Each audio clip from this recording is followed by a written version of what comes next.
Bueno, muy buenas noches. Para seguir y continuar con lo que es la dinámica de las revisiones de temas de la índole de esta vez de los aspectos técnicos de la técnica quirúrgica, la reducción de fracturas craneales, vamos a comenzar haciendo hincapié en la importancia que tiene este tema para nosotros como futuros neurocirujanos y también la evidencia para ya los neurocirujanos estipulados. Vemos que el objetivo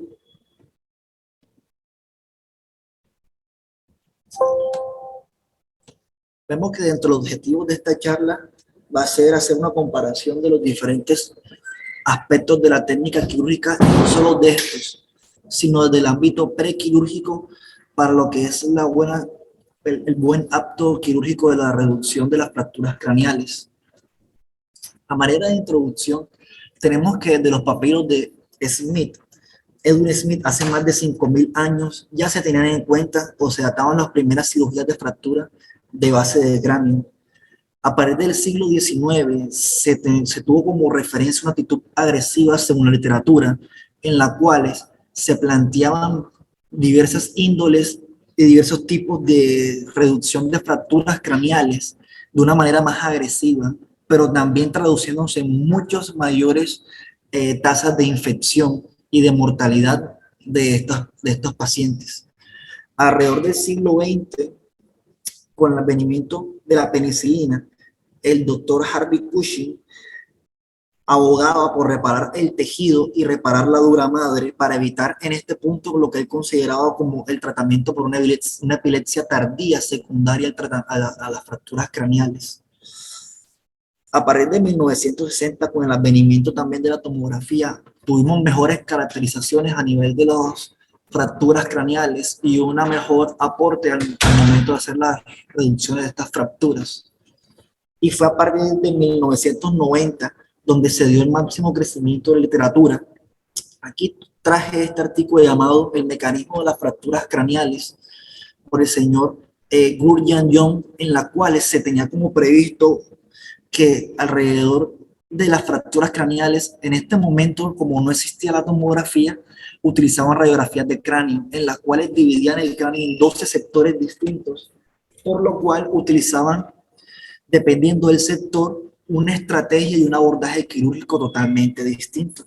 Aquí podemos apreciar en este dato que a partir de 1990, cómo se aumentaron las publicaciones con referente a lo que fueron las reducciones de las fracturas craneales.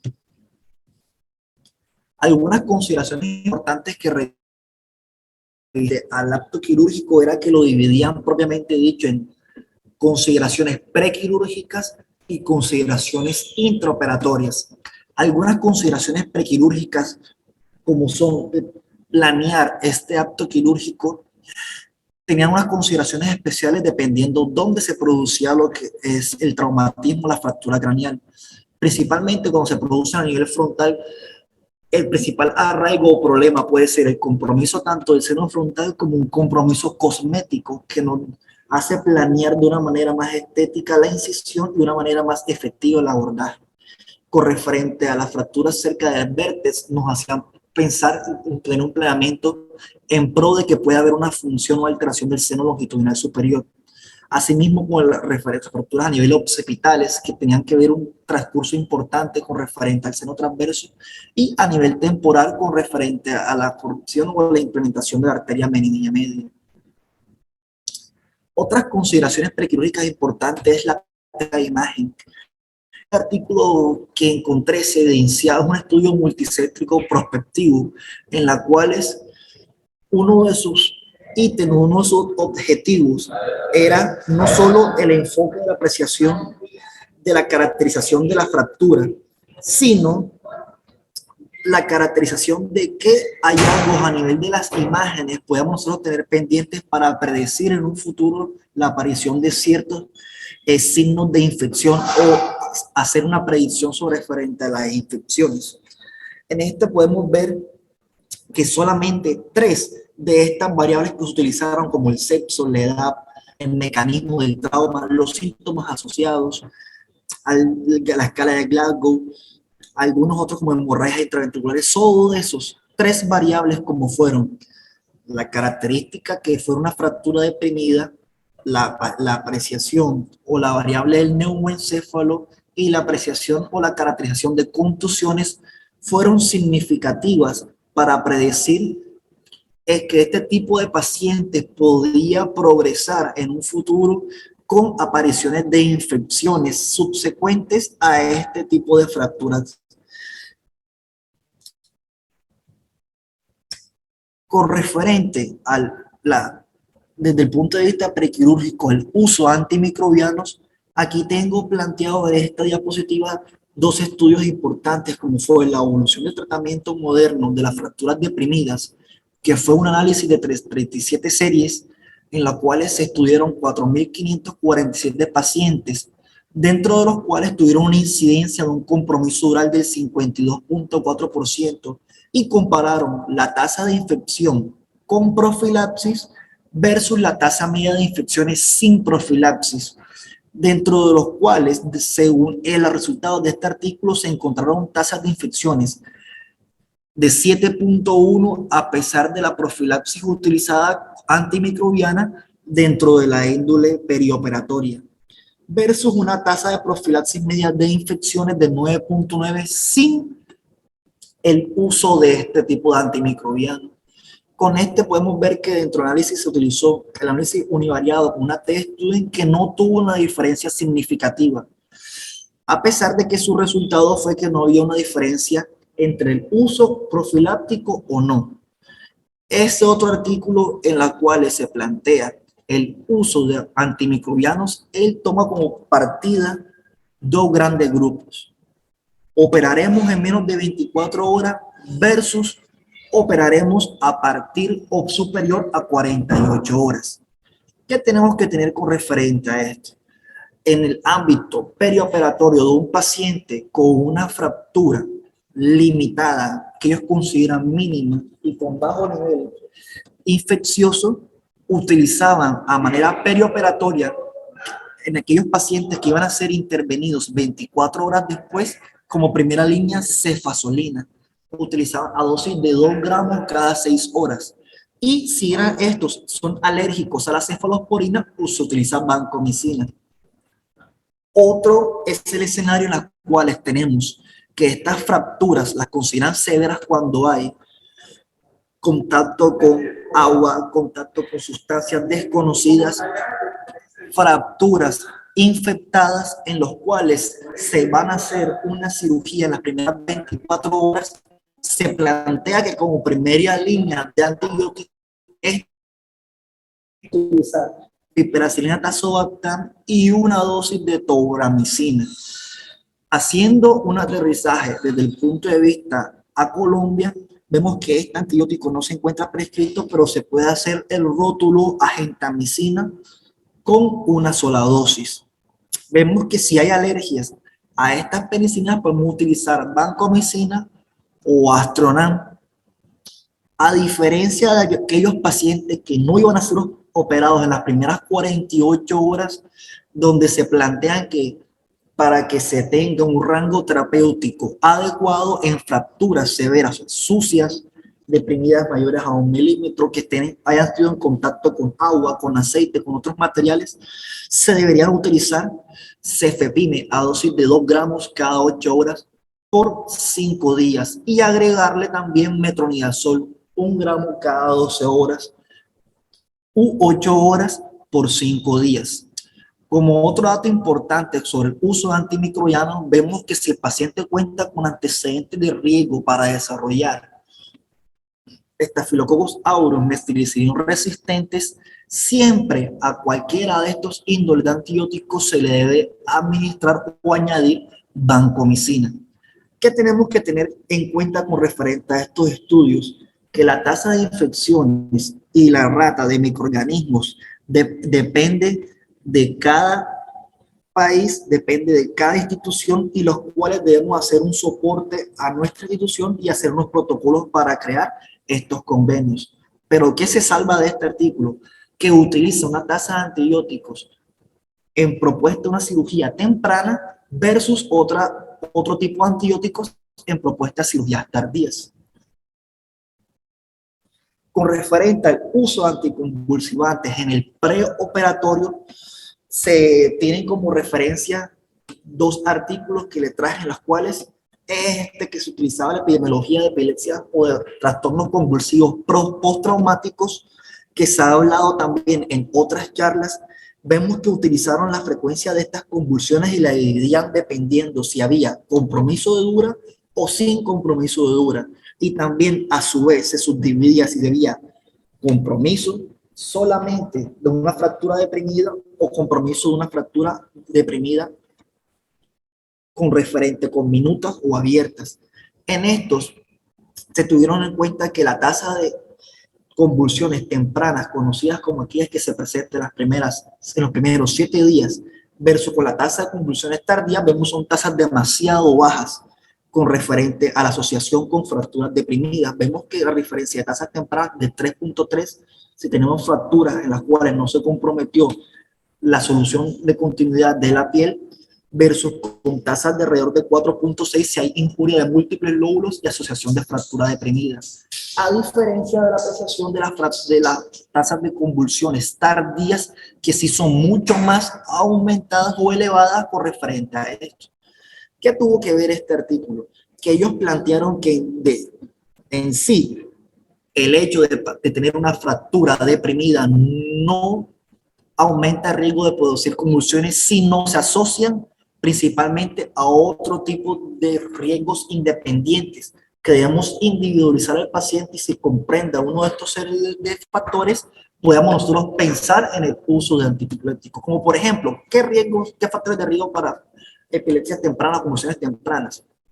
La presencia de convulsiones postraumáticas tempranas, hematomas agudos intracerebrales, hematomas agudos subdurales, edades tempranas, incremento en lo que es la severidad del daño, pérdida de conciencia o amnesia postraumática mayor a 30 minutos, alcoholismo crónico, a diferencia de riesgos con referente a generar crisis convulsivas tardías, como por ejemplo que haya presentado crisis convulsivas tempranas, hematomas intraparenquimotales agudos, contusiones cerebrales, aumento de riesgo, pérdida o amnesia postraumática por encima de 24 horas, edades superiores a 65 años, perdón. Entonces, en esto se plantea que si presenta una fractura deprimida con algunos factores de riesgo, uno debe utilizar antimicrobianos. A diferencia de este artículo, en los cuales se planteó qué poblaciones podían tener un riesgo de presentar convulsiones después de injurias traumáticas cerebrales, en los cuales podemos ver que en esta sí fue significativa o se tiene como factor de riesgo la presencia de fracturas deprimidas en pacientes mayores a 5 años, que puede generar tasas de convulsiones tardías. ¿Qué tenemos que tener en cuenta? La literatura evidenciada plantea que el uso de antimicrobianos en los primeros 7 días disminuye el riesgo de convulsiones tempranas, pero ni el uso de antimicrobianos ni la realización de algún procedimiento quirúrgico va a disminuir este riesgo de convulsiones tardías. ¿Qué tenemos que tener como referente también con otro tipo de artículos? Disculpe. ¿Qué pena, Olga? ¿Antimicrobianos o anticonvulsivantes? Disculpe.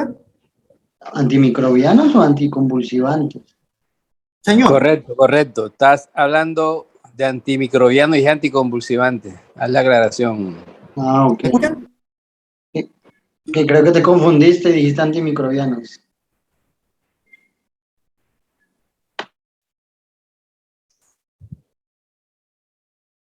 Diferente. ¿Sí me escuchan? Ahora sí, estaba como entrecortado. Dale. Sí, ¿Sí Boris, te escuchamos escuchando? bien. Lo importante es que la aclaración que te hizo Edwin, Buenas es noches. que estás hablando de antimicrobianos Sí, y es anticonvulsivantes. Repito esta parte. Sí, repítela. Listo, perfecto. El uso de anticonvulsivantes en el prequirúrgico, en el perioperatorio de pacientes con fracturas craneales. trae a colisión dos artículos en los cuales se puede representar uno en este que se llama la epidemiología o la epilepsias postraumáticas, que ya se ha mencionado en algunas otras revisiones. Si no estoy mal, el doctor Claudio lo mencionó también. Es un estudio en el cual se hizo en pacientes que padecían traumas craneoencefálicos en la Primera Guerra Mundial, en la Segunda Guerra Mundial, en la Guerra de Corea y en la Guerra de Vietnam, en las cuales se planteó traumas craneoencefálicos que tuvieran asociado también fracturas, en los cuales se veían dura madre intacta versus dura madre con penetraciones. ¿Qué tuvieron que ver también ellos?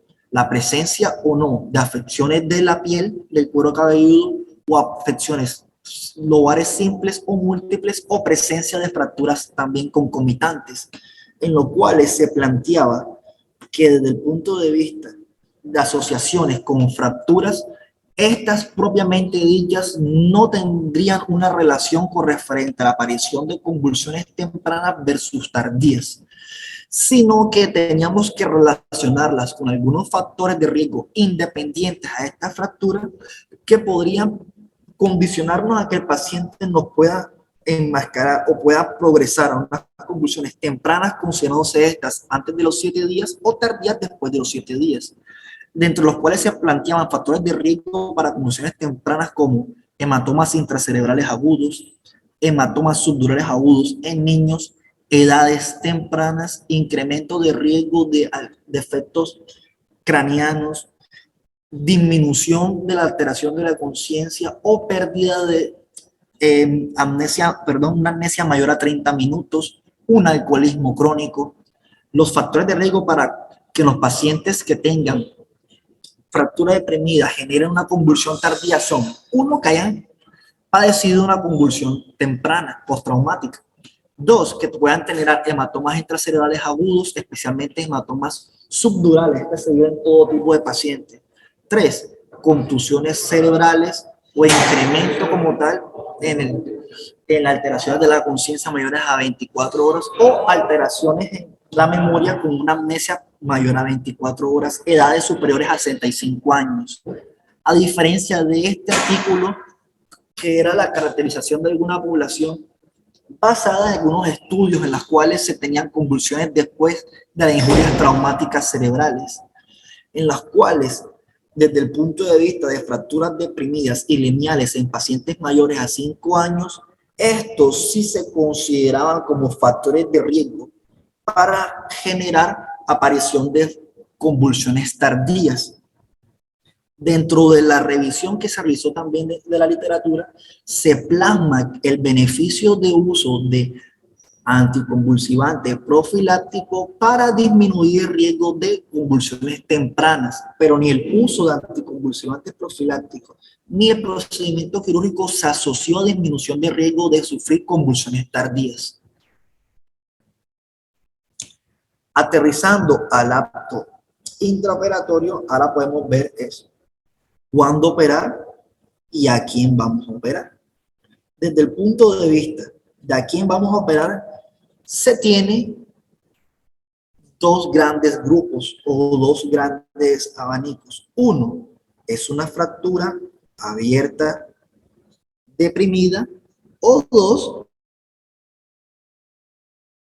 es una fractura cerrada. Desde el punto de vista de fracturas cerradas, se tiene como índole o indicación quirúrgica que generen: uno, efecto de masa; dos, cualquier paciente en los cuales ha tenido algún déficit neurológico o un déficit cosmético altamente sugestivo de cirugía, o presente hematomas concomitantes a estas fracturas deprimidas cerradas, tienen indicación quirúrgica, versus de las abiertas que tienen todas las anteriores, adicionándoselas que la depresión fuese mayor a 1 centímetro, o que tuviesen también alteraciones de la índole de la conciencia, o que se afectaran con déficits cosméticos bastante grandes. Ahora, ¿cuándo operar? En este estudio se plantea, llamado infecciones después de fracturas de cráneo deprimida, se plantearon dos grandes grupos en las cuales planteaban una cirugía temprana, que es aquella que se hace menor a 48 horas, versus una cirugía tardía, que es aquella que se hace mayor a 48 horas. ¿Qué planteó este estudio?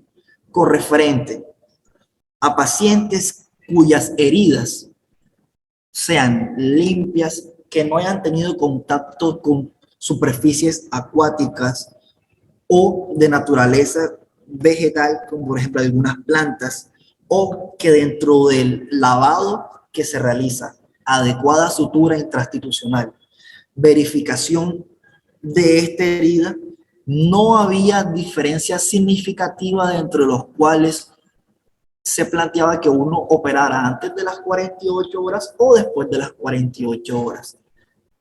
Cosa distinta a aquellos pacientes en los cuales no se ha tenido este patrón, no se ha evidenciado una sutura institucional, sea una sutura provocada por objetos que se consideran de la índole contaminado, aquellos pacientes en los cuales no se realiza un buen lavado y un buen debridamiento de estos bordes, ellos planteaban que la cirugía después de las 48 horas aumentaba alrededor de 36.5% el riesgo de producir infecciones con una P que fue significativa. Desde el punto de vista del acto intraoperatorio de la técnica quirúrgica, podemos ver que la estrategia de un manejo adecuado para una fractura de cráneo sigue siendo un poco controvertida. Las fracturas que desde el punto de vista tenemos indicación quirúrgica, debemos comenzar el mismo acto quirúrgico planeando cómo vamos a realizar nuestras incisiones.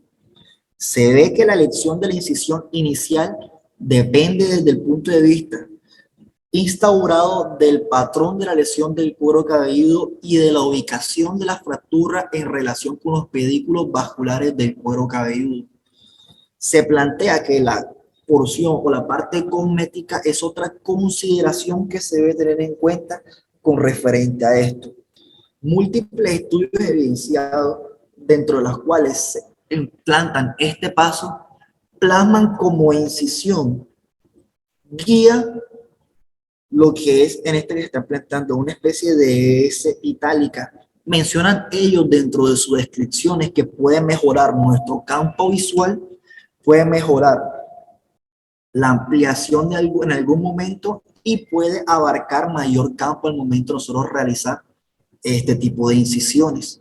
También se plantea desde el punto de vista de planeamiento de incisión, algo importante es si la fractura es a nivel frontal y produce una alteración cosmética, se pueden tener dos campos. En este punto encontré dos tipos de evidencia o dos tipos de manejo.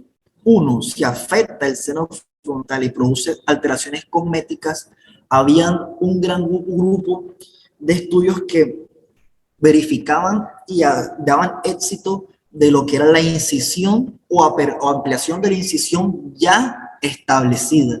Mencionaban que tenía menos alteraciones cosméticas con referente a realizar otra incisión distinta y que podía también utilizarse desde el punto de vista estético, debido a que en este momento el tratamiento neuroquirúrgico predilectaba o tenía predilección a diferencia de lo cosmético. Otro gran grupo de artículos mencionaban que del punto de vista cosmético también prevalecía y mencionaban que estas incisiones a nivel frontal con compromiso del seno frontal deberían ser del punto de vista bicoronal. Con referente al segundo paso, ya después de la incisión, que es la esquirlectomía y el debridamiento de las paredes, este estudio también planteaba que no solo realizar esquirlectomía, sino en ese momento realizar debridamiento de la misma herida quirúrgica y de las paredes quirúrgicas reducía de 4.6 a 8% el riesgo de infecciones postoperatorias, por lo cual no solo planteaban la esquirlectomía, sino también añadían el paso del debridamiento de las paredes de la herida y de las paredes internas. Esto se añadió también al uso concomitante de solución salina versus solución más antimicrobiana. Los estudios diligenciados y leídos dentro de estos, también este que se llama infecciones después de fracturas deprimidas, planteaban dos índoles y hacían dos tipos de grupos. Aquellos que en los cuales el lavado previo a la esquirlectomía y al debridamiento se realizaba con solución salina versus el lavado con diferentes tipos de antimicrobianos, en las cuales el único antimicrobiano que demostró significancia fue el uso de la vancomicina. Utilizaban en este punto vancomicina en tableta, más no en solución, debido a que la vancomicina en tableta, según lo descrito, presenta una biodisponibilidad y un índice de absorción de 0%, en las cuales hace efecto bacteriostático bactericida desde el punto de vista mecánico y fisicoquímico, versus aquellos pacientes que se realizaban lavados con soluciones salinas normales en las cuales no manifestaban tasas de diferencia significativas en infecciones postoperatorias. El siguiente paso después de la esquirlectomía, el curetaje y el debridamiento de los bordes, se planteaba también la exploración de la dura madre. Desde el punto de vista de la literatura se planteó algo importante, y es aquellas fracturas en las cuales se observaba un trazado discontinuo, pero no tenían solución de discontinuidad, versus aquellas fracturas en las cuales se presentaban trazos y esquirlas que se podían remover y se podían visualizar la dura madre completa. Ambos grupos plasmaban que se debe realizar una visualización completa de la dura madre que se encuentre ipsilateral o por debajo de algunos trazos de los cuales no se pueden remover, utilizando motor acoplado de fresas, ampliando con cuchilla esta fractura, haciendo la craneotomía y visualizando toda la dura madre que se encuentre por debajo de cualquier fragmento óseo superior. Esto lo hacían en conjunto, que hay alguna técnica que mencionaban que solo se debe visualizar aquellos trazos de dura madre que se encuentren sujetos a la visión directa después de hacer la esquirlectomía. Planteaban tasas de infecciones postoperatorias de hasta 45% si no se realizaba la visualización completa por debajo de cualquier trazo de fractura. Y esta se unaba más a si se realizaba rafia de dura madre versus aquellos pacientes que no se realizan rafia de dura madre. Se plantean que no hay diferencia significativa en aquellos pacientes que se encuentran con desgarro de dura madre en la cual se realiza una rafia temprana versus aquellos pacientes que no tienen desgarro de dura madre. Con referente al paso del cierre es cranioplastia diferida versus cranioplastia inmediata. En este artículo que manifestaba o llamado la reconstrucción primaria después de una fractura deprimida, cambio de escenario, ellos plasmaban que aquellos pacientes que tuvieran heridas limpias, evidencia intraoperatoria sin hallazgos de infección, que habían sido suturados dentro de las primeras 24 horas del trauma de manera intrainstitucional, se beneficiaban de la reconstrucción inmediata y la cranoplastia inmediata intraoperatoria, a diferencia de aquellos pacientes, como es el gran número que nos llega a nosotros, que manifiestan que si no se tiene una adecuada visualización de la herida prequirúrgica, que si no se ha manifestado algún tratamiento 72 a 48 horas previas al tratamiento quirúrgico, estas cranoplastias deben diferirse debido al aumento de riesgo de infecciones postquirúrgicas, en los cuales se planteaban múltiples procedimientos quirúrgicos después de esta cranoplastia inicial por infecciones, por abscesos cerebrales y por otros índoles.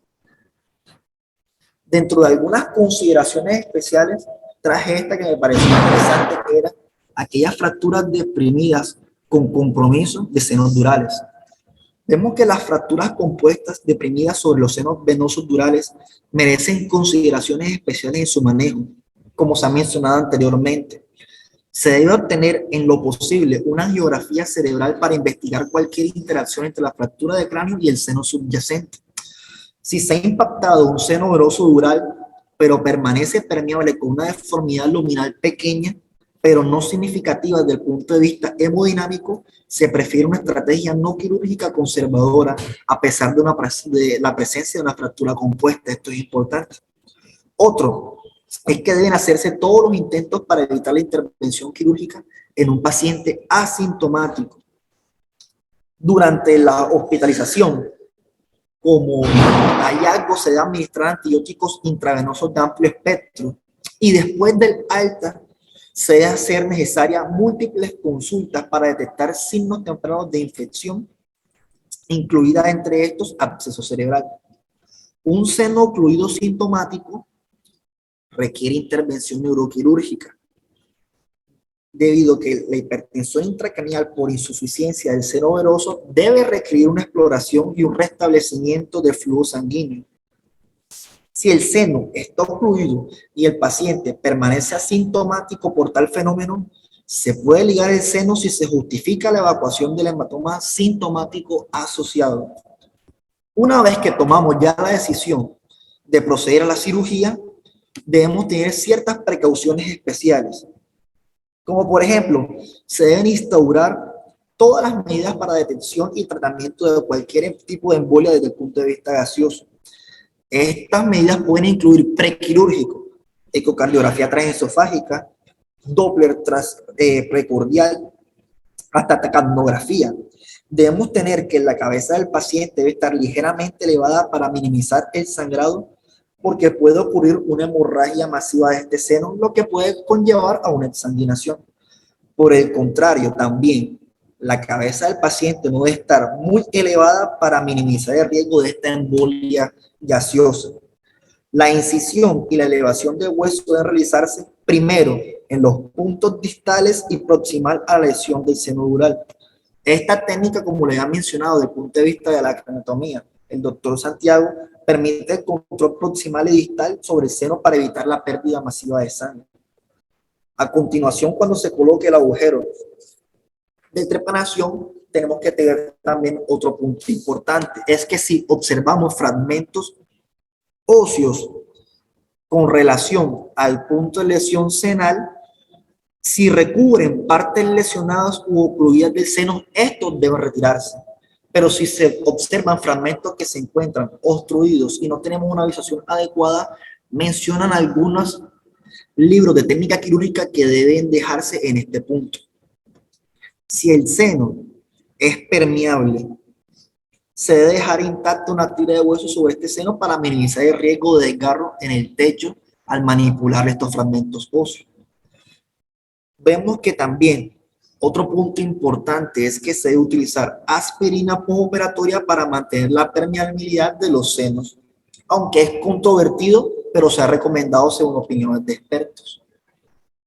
A tener en cuenta con esto, uno, debemos realizar mayores estudios para mejorar la fuerza de las recomendaciones encima de opciones de expertos. Debemos utilizar análisis en los cuales tengamos un punto de vista de trazado de incidencia de infecciones, incidencia de convulsiones, necesidad de reoperación, algunas complicaciones quirúrgicas y cuando debemos utilizar desde el punto de vista académico hacer estudios sobre cuándo se debe hacer la cranioplastia temprana versus tardía, que nos puede ayudar a nosotros desde el punto de vista de mejoramiento de las técnicas intrainstitucionalmente. Aquí en el hospital universitario debemos a que toda la literatura que se plantea, algunos pacientes o la mayoría de nuestros pacientes salen de estos criterios de inclusión de estos estudios por los cuales debemos plantear un protocolo para hacer unas reducciones de fracturas adecuadas. Muchísimas gracias.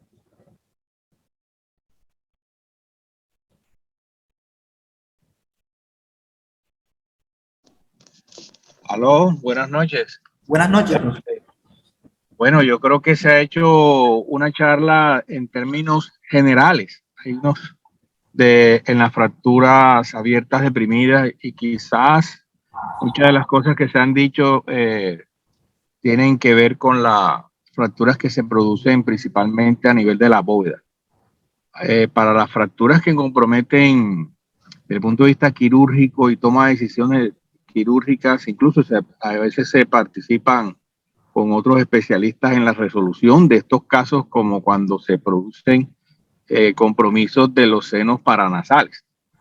Ahí está el seno frontal, que muchas veces nosotros lo podemos hacer, o lo puede hacer el maxilofacial cuando nada más compromete la pared anterior, y cuando tienen compromiso la pared posterior podemos entrar también nosotros para ayudarles a ellos a la posible ruptura de la dura madre. Pero eso es un tema un poco más complejo, porque tiene que ver también con una serie de cosas de reconstrucción craneofacial, que hay unos triángulos craneofaciales que se tienen en cuenta para poder hacer una reconstrucción, no solamente funcional de los senos paranasales, sino también muscular, de simetrías de la piel, para que estos puedan ser reconstruidos y tengan un resultado estético correcto.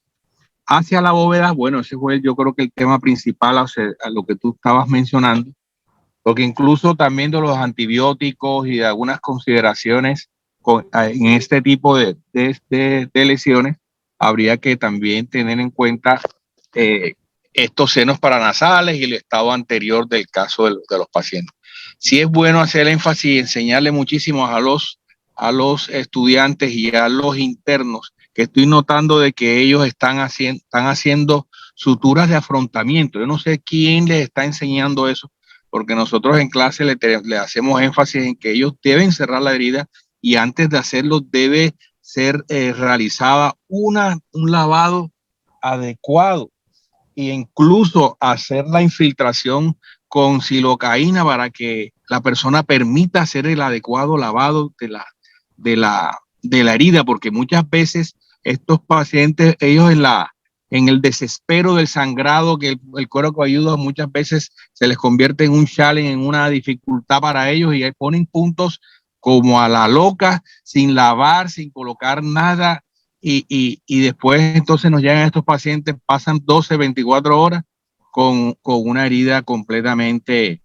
inadecuada, sin conservación de una adecuada circulación, sucia. A veces operamos y encontramos pedazos de piedra dentro de la incisión, etcétera.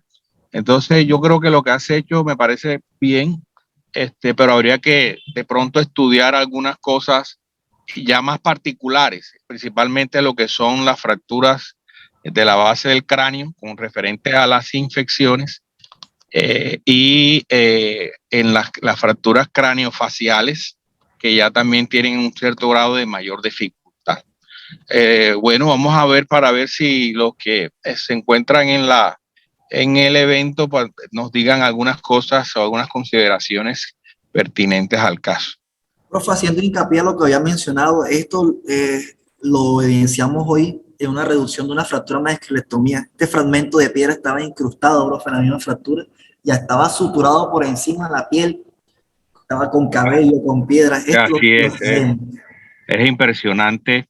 Eso hay que seguir insistiéndole a los estudiantes y a los internos, que por favor la herida de cráneo debe ser lavada, a pesar, porque ellos a veces no es que hay una fractura, con más razón hay que suturarla, hay que cerrarla, hay que lavarla, hay que limpiarla antes de que se haga la tomografía o se hagan algunas otras cosas más que tenemos que enseñarles a ellos.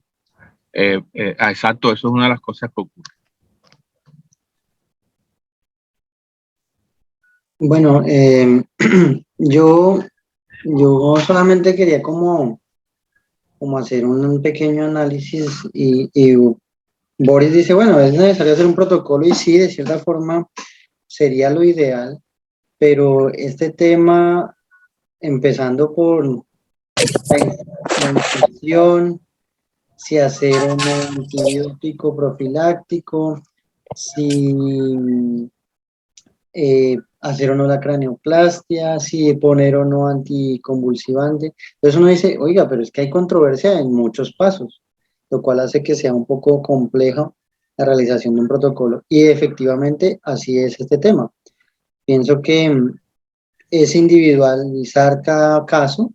No todos, digamos, se pueden ceñir a un protocolo, no todos son como tan reglamentarios, a veces son combinaciones, o tiene una fractura, pero aparte también tiene un hematoma, entonces no necesariamente son adyacentes, a veces hay una fractura en un lado y el hematoma por contragolpe en otro lado, o para drenar, entonces, o vemos como nos ha pasado, por ejemplo, estos días, fracturas en localizaciones opuestas, entonces las dos son quirúrgicas, operar una, operar la otra.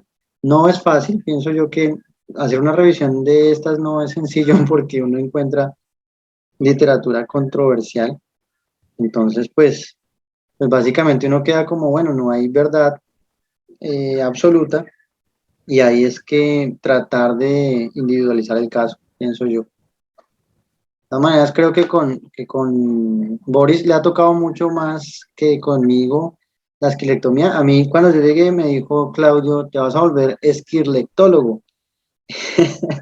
pero, pero realmente a mí no me tocó tanto. Con Boris nos ha tocado mucho más que lo que a mí me tocó en el primer año. Y hemos tenido diferentes casos que pues hemos tratado de diferentes formas, a los que se les hace manejo rápido, a los que se les hace manejo tardío, a los que se les pone cierto antibiótico, a los que se les pone uno anticonvulsivante, a los que se les hace cranioplastia. Entonces, Boris se da cuenta que la realidad que se ve es lo mismo que uno lee en la literatura, que es muy variado. Bueno, entonces, si no tenemos más comentarios, podemos dar por terminado el evento.